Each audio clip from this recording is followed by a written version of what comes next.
Kur puna kthehet në kërcënim për jetën, çdo aksident nuk është thjesht një tragjedi individuale. Ai reflekton dështimin e sistemit për të mbrojtur punëtorët. Në Kosovë, humbja e jetës në vendin e punës po bëhet problem serioz dhe i vazhdueshëm, veçanërisht në sektor si ndërtimtaria, ku mungesa e masave mbrojtëse, kontratat jo afirmative dhe pagat e ulta e bëjnë punën jashtëzakonisht të rrezikshme. Ky realitet po detyron shumë qytetarë, sidomos të rinjt, të kërkojnë mundësi jete jashtë vendit. Çdo aksident i parandalueshëm dhe çdo ditë pune në kushte të pasigurta krijon një ndjesi të thellë pasigurie dhe frikë për të ardhmen, duke shtyrë punëtorët të largohen drejt vendeve ku siguria dhe mirëqenia profesionale janë të garantuara. Me këtë, Kosova do të humbas jo vetëm jetë, por edhe fuqinë punëtore dhe ekspertizën profesionale, duke filluar krizën e ikjes së trurit dhe punëtorëve nga vendi. Kryetari i Sindikatës së Pavarur të sektorit privat, Jusuf Azemi, ka reaguar ashpër pas vdekjes së 3 punëtorëve në Austri, duke cilësuar ngjarjen si pasojë të dështimit institucional brenda Kosovës në mbrojtjen e jetës së punëtorëve. Ai thekson se vetëm gjatë vitit 2025 në Kosovë kanë humbur jetën 32 punëtorë, duke quajtur këtë shifër alarmante. Azemi kritikoi edhe kryeministrin Albin Kurti, duke thënë se nuk ka pasur angazhim të mjaftueshëm për rastet brenda vendit dhe se mungon një fond i veçantë për familjet e viktimave. Sipas tij, institucionet kanë dështuar të sigurojnë kushte dhe mbrojtje për punëtorët, ndërsa raste tragjike po përsëriten vazhdimisht. Realisht një ngjarje shumë e dhëmshme, një ngjarje e cila vërtet do një analizë se pse erdhi deri te kjo, një ngjarje e cila është faktor njeriu, jo diçka tjetër. E dhëmshme është sepse shkuan për të punuar, për të ndihmuar familjes dhe familjes që u kthyen në arkivol është jashtëzakonisht shumë e rëndë, faktikisht domethënë njerëz të mërgimit. Është shkaku pse shkuan këta njerëz atje, faktikisht domosdoshmë duhet të kërkohet pikërisht në Kosovë, thëmë edhe nga qeveria e mëhershme, po edhe nga kjo qeveri që e kemi, absolutisht nuk kemi bërë asgjë lidhur me ruajtjen e jetës dhe dinjitetin e punëtorëve. Për hir të kësaj, fatkeqësisht domethënë për një ditë na vdesën 3 punëtorë, që është jashtëzakonisht shumë e rëndë. Megjithatë, para mendojeni, unë e bëj një krahasim. Në vitin 2025 në Kosovë na vdesën 32 punëtorë, të cilat është një shifër alarmante dhe kryeministri i Kosovës boni mirë që shkoi në vizitë tek këta familjarë, por megjithatë pse shkoi në vizitë tek këta familjarë, sepse në farë forme nuk ka ndonjë obligim të madh ndaj këtyre punëtorëve, domthonë gjithë obligimi bie mbi autorinë. Përderisa neve vetëm në vitin 2025 na vdesën 32 punëtorë dhe ky kryeministër, jo që nuk shkoi në farë forme për të shprehur ngushëllime, por ky kryeministër përkundër gjithë kërkesës sonë me dekada që ta kemi një fond veçantë për të raste të tilla, sepse punëtorët po na vdesin dhe ne kemi probleme shpeshherë edhe për ceremoninë e varrimit, dhe kjo është shqetësuese për ne, sepse shqetësimi i madh është që na ikën punëtorët dhe shqetësimi i madh është që fare nuk po merret askush me këta punëtorë të cilët po ndodhin në rastet pothuajse gati shumë shpeshta. Jahir Morina nga shoqata e ndërtimtarëve cilësoi vdekjen e 3 punëtorëve kosovanë në Austri si një humbje shumë të madhe si për familjarët ashtu edhe për vendin. Ai theksoi rëndësinë e rritjes së masave të sigurisë në vendet e punës për të parandaluar tragjedi të ngjashme në të ardhmen. Shpreh ngushëllimet e mia më të sinqerta familjeve të viktimeve, të cilët në këto momente të vështira po përballen me dhimbje të paimagjinueshme. Ne ju shprehim ngushëllime të sinqerta dhe ju them që ne jemi me ta në dhimbjen që ta ndajmë përbashkë, sepse është shumë një dhimbje dhe një humbje e madhe për punëtorët tanë dhe mërgjimtarë që punojnë dhe veprojnë jashtë Kosovës, sidomos Mërgatës. Ky është një rast tragjik, i cili duhet na shërbej për vetëdijsim, që mos ta harrojmë shpejt dhe të marrim masat e duara dhe rigoroze, sepse siguria në punë tregon që nuk është luks, por është një obligim ligjor dhe moral për të gjithë investitorët, punëkryerësit dhe punëtorët, dhe ne duhet jemi shumë të kujdesshëm në këtë aspekt dhe të paraqisim masa rigoroze dhe të zbatojmë atë, duke përfshirë edhe institucionet që janë përgjegjëse në Republikën e Kosovës dhe jashtë saj, për arsye që të ndikojnë fuqishëm në zbatimin e rregullave të sigurisë në punë që mos të kemë raste të tilla sepse tragjedia në punë është humbje shumë e madhe si për familjarët ashtu edhe për vendin. Lulzim Beqiri, ekonomist, ka theksuar se çdo vit në Kosovë humbi jetën mbi 30 punëtorë në vendin e tyre të punës, një shifër që reflekton mungesën e masave efektive mbrojtëse dhe mbikëqyrjes nga institucionet shtetërore. Ai bën me dije se sektori i ndërtimit është më i rrezikuari, pasi mungesa e kontrollit në standardeve të sigurisë e bëjnë punën atje jashtëzakonisht të rrezikshme. Për më tepër, ai ngrihet shqetësimin se në rast aksidenti apo lëndimi, punëtorët duhet të përballojnë vetë të gjitha shpenzimet mjekësore dhe kompenzimet, gjë që i detyron shumë prej tyre të mos vazhdojnë punën në Kosovë dhe të kërkojnë mundësi jashtë vendit.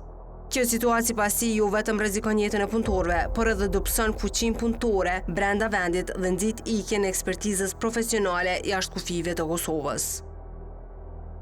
Pothuajse çdo vit mbi 30 persona vdesin në aksidente të ndryshme në Republikën e Kosovës në mungesë të masave nga institucionet e Republikës së Kosovës ose mbikëqyrje. Ata zonë në sektorin e ndërtimit nuk ka mbikëqyrje, e kryesisht vdekjet vijnë prej asaj pjese, domethënë nuk ka një lloj sigurie. Në momentin që ka një të lënduar apo një rast me fatalitet, sigurisht që kjo ndikon jashtëzakonisht shumë edhe në dëshirën për punuar në Republikën e Kosovës. Në momentin që ka një lëndim, ai duhet të bardh vetë pasojat si punëtor, domethënë gjitha shpenzimet që ndodhin dhe sigurisht që është jashtëzakonisht e rëndësishme që kjo të adresohet nga institucionet e Republikës së Kosovës. Ka vite që institucionet pretendojnë që i kanë rrit kontrollet, po aktualisht nuk ka një kontroll të detajuar dhe për këtë arsye është edhe njëra prej arsyeve që punëtorët kosovar detyrohen të gjejnë të paktën një sigurim i cili nëse ndodh diçka me jetën e tyre të kanë një jetë më të dinjitetshme. Në anën tjetër, Beqiri ka komentuar largimin e rritjes të punëtorëve nga Kosova, duke lidhur këtë me liberalizimin e vizave. Sipas tij, shkaku kryesor janë pagat e ulta, por ndikojnë edhe mungesa e kontratave afatgjate, sigurimi shëndetësor dhe kushtet e punës, përfshirë pushimet dhe kujdesin ndaj punëtorëve. Beqiri theksoi se është e drejtë e qytetarëve të kërkojnë një jetë më të mirë jashtë vendit, pasi jetesa në Kosovë është bërë shumë e vështirë me pagat aktuale. Po sigurisht ka një ikje të punëtorëve kosovar drejt vendeve të Bashkimit Evropian, sidomos me liberalizimin e vizave. Kjo është për disa arsye. Fillimisht është niveli i pagave në Republikën e Kosovës, siç dihet, ka një pagë mesatare dikon rreth 700 euro në sektorin publik, ndërsa sektori privat është edhe më i diskriminuar. Kjo është arsyeja kryesore që qytetarët e Kosovës gjitha profesioneve po largohen nga Kosova. Pastaj është çështja e kontratave afatgjate, sigurimi shëndetësor, kujdesi ndaj tyre, pushimet. Ka një numëri të arsyeve që ata po e gjejnë vetën dhe sigurisht që është e drejtë e punëtorëve të gjejnë një jetë më të mirë për faktin që në Republikën e Kosovës jetesa është jashtëzakonisht e vështirë me pagat aktuale që ka. Domthonë llogaritet mesatarisht dikon që është kostoja për me jetu është dikon rreth 700 euro, është një pagë mesatare rreth 500 euro. Pra është kostoja më e lartë se sa të hyrat dhe punëtorët kosovar detyrohen që të largohen në mënyrë që me jetu të paktën dinjitetshëm. Kryetari i sindikatës së pavarur të sektorit privat, Jusuf Azemi, ka kritikuar udhëheqësit e shtetit për largimin e tërheqjes nga Kosova. Sipas tij, punëtorët e sektorit privat që kontribuojnë masivisht në buxhetin e vendit trajtohen si të papërfillshëm, pa mbështetje dhe pa politika për mirëqenien e tyre. Azemi paralajmëron se nëse ky trend vazhdon, brenda disa vitesh do të jetë vështirë të gjesh punëtor të rinj në moshën 55 vjeç në vend. Po shkaktari kryesor është udhëheqësit e shtetit. Realisht unë fatkeqësisht jam po themi sindikalist që nga pas lufta deri më sot. Dhe për punëtorët e sektorit privat të Kosovës, nga ta mendohet që vetëm duhet vjelur të ardhna, domethënë kontribute, trusin dhe kontribute tjera. Përndryshe, në asnjë rast kur nuk e kam pa në gjithë këtë periudhë që spakut ta kemi një fokus të kjo kategorie punëtore, sepse janë mbi 200.000 punëtorë, këta punëtorë faktisht e mbushin arkën e buxhetit Kosovës dhe për ta nuk është bo asgjë. Këta janë pozicioni më i diskriminuar, sepse ne na kanë trajtuar që vetëm duhet punuar dhe duhet mos flasim asgjë më shumë. E keqja është që ne qëllimisht, falë Zotit që e kemi lirinë, përndryshe këtë trend i ikjes të punëtorëve, sidomos të rive, faktisht unë them që edhe një 2-3 vjet punëtor në moshën 55 vjeçare në Kosovë nuk kemi mujt me gjetë, sepse i kemi obliguar, kemi krijuar kushtet për me ikë, sepse me një pagë që ne sot e marrim, shembull, hajde që e marrim 500 euro, realisht një i ri ai duhet ta ketë kohën e vet në një farë formë, ndoshta për një relaksim, për një shëtitje, ai duhet fejohet, ai duhet martohet, ai duhet ta ketë një shtëpi, ai nesër duhet ta ketë një fëmijë. Dhe me një pagë prej 500 euro, asnjëra prej tyre nuk bëhet. Me një pagë prej 500 euro, a mund ta marr vetëm po themi kështu atë shpirtin e vet, po jo edhe më tutje. Ai ka vënë duke se përveç largimit të vazhdueshëm të punëtorëve, të shumë të rinj në Kosovë është krijuar mentaliteti se sa po të krijon mundësi duhet të largohen. Ai theksoi se me pagat aktuale jetesa në vend është thuajse e pamundur, duke bërë emigrimin një zgjedhje të natyrshme për të rinjt. Përpas asaj që po vazhdon ky trend, realisht në kokën e shumë të rinjve është ngulit që në moment kur krijohen kushtet, duhet me ikë sepse është reale, është normale që këtu me pagat që i marrin njerëzit nuk mund të jetojnë. Ne po mbijetojmë disi, por të jetojmë tamam si ka hije një personi me një standard minimal nuk mund të jetohet dhe njerëzit domethënë e kanë qëllimin e kanë që të shkojnë të krijojnë, sepse po e bëjmë një krahasim nga ata që janë këtu dhe nga ata që kanë ikë. Ata që kanë ikë, ne kuptojmë që edhe atje nuk na presin me lula, por normal që spakut një gjendje shëndetësore për secilin antar të familjes ka pak më ndryshe. Ka një përkufizim, ka mund që për çdo muaj ditë ai mund të deponoj një sasi të vogël të mjeteve, por megjithatë shumë gjëra i ka të rregulluara dhe kështu nuk shkon. Ne kur kemi tërhiq vërejtjen 2 vite para se me u liberalizu vizat, kemi thonë, hajde ta bëjmë ato që mund ta bëjmë, sepse ato që s'mund ta bëjmë ne nuk mund të kërkojmë as prej një kryeministri kur të qoftë. Por para se mu bo liberalizimi vizave, ne kemi pasur pagën në Kosovë 125 euro dhe 170 euro. E janë ta bëjmë as sa mund ta bëjmë. Absolutisht nuk e kanë shprehur interesimin më të vogël, por tani faktikisht kjo fakturë në rend të parë po i bëhet shtetit dhe në rend të dytë po i bëhet edhe pronarëve të kompanive. Kuptojnë që në një pjesë bukur të madhe punëtorët që i kemi në proces të punës, nuk i kemi njerëz të kualifikuar, por i kemi njerëz që po i fusmi në një, po themi kështu, në një punë për cilën fare nuk janë të kualifikuar. Fakti që kanë vdek 32 punëtor vitin e kaluar, pjesa dërmuese në ndërtimtari, na bën me dije që punëtorët janë të një farë forme të paedukuar, po them në atë aspektin e raportit sigurisë dhe shëndetit punë, organet nuk po e kryejnë detyrën e vet dhe normal që po e flas përfundimisht. Këta punëtorë, këtij sektori, faktikisht unë mendoj që ndonjë shtet tjetër po të kish pas, kish me evolu pak më mirë sa këtu që jemi. Neve na trajtojnë vetëm, mendojnë që jemi sikur një makinë që duhet shtypur pullën, të fillojnë me punu dhe duhet ta shtypëm kur të përfundon. Paga e 13 po mirët për punëtorët e sektorit publik, shumë mirë që po mirët. Por megjithatë, kush e bën atë buxhet? Ne jemi punëtorë që prodhojmë dhe nuk e gëzojmë këtë drejt. Punëtorët e sektorit publik, domthonë janë punëtorë të cilët shpenzojnë, ata po bëj kam i marr pagën e 13, që po themi është shumë normale për sindikat, duhet me i marr.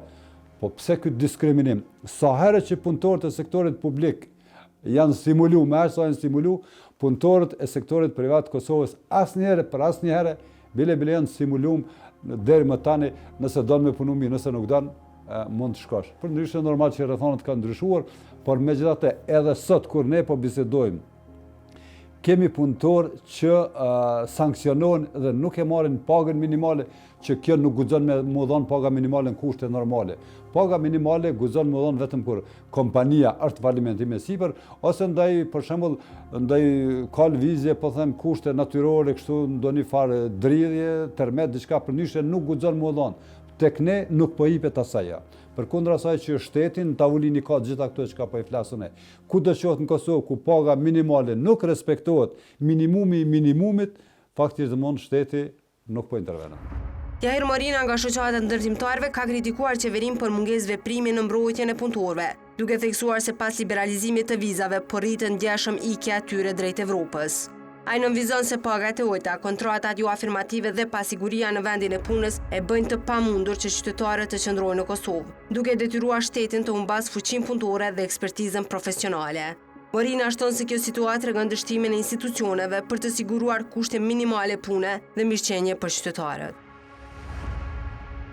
Fatkeqësisht kërkesa për largim jashtë vendit për të punësuar në vendet e Evropës kryesisht edhe pas liberalizimit të vizave është shumë e madhe humbja e fuqisë punëtore dhe siguria në punë në Kosovë, sidomos në sektorët e ndryshëm të përfshirë ndërtimtarisë dhe kontratat afatgjate të punëtorëve në Republikën e Kosovës kanë kriju një pasiguri që punëtorët mos ta shohin veten të sigurt që të punojnë në Kosovë, por të gjejnë alternativa tjera dytësore të shkojnë në vendet e Evropës edhe sidomos mërgimin. Kem shumë kërkesa për të shkuar jashtë të punësu, pastaj ka të bëjë edhe rroga minimale sepse të gjithë shkojnë për mirëqenie më të mirë, nuk është sepse gjejnë më mirë ose punë më të mirë atë, por krejt e bëjnë për mirëqenie, për siguri tyre të punës afatgjate, për sigurimin e shëndetit në punë, për sigurimin e punës e shumë tjerat, po fatkeqësisht kem shumë kërkesa për ikjen e punëtorëve tonë jashtë vendit, sidomos në destinim Evropën. Qeveria dhe ekzekutivi janë të vëdijshëm, nuk është që janë të vëdijshëm, por fatkeqësisht nuk kanë kriju ndonjë sektor të veçantë për thithjen e investitorëve apo investimeve të huaja, për ngritjen e rrogës minimale, dhe kem shumë mangësi të cilat nuk po zbatohen, politikat e brishta të cilat po na përcjellin pothuajse për 5 vite, 6 vite në Republikën e Kosovës e kanë bërë që investitorët e huaj, po edhe investitorët vendor mos ta shohin më sigurinë e investimeve në Kosovë. Ky është faktori kryesor që punëtorët ikin sepse siguria e investimit në Kosovë pothuajse është e brishtë dhe asnjë investitor serioz nuk e shef Kosovën si vend i cili ka kushte të mira për të investuar edhe masa lehtësuese për investim. Ky është për të ardhur keq. Kur kushtet e punës janë të pasigurta dhe punët e rrezikshme kthehen në kërcenim për jetën, humbja e punëtorëve nuk është vetëm tragjedi personale, por pasqyrë e dështimit institucional. Ky realitet po shtyn shumë qytetarë, sidomos të rinj, të largohen nga vendi në kërkim të sigurisë dhe mirëqenies. Nëse nuk ndryshon situata, Kosova do të humbas jo vetëm jetë njerëzish, por edhe fuqinë punëtore, duke thelluar krizën e largimit të punëtorëve dhe ikjes së të rinjve nga vendi.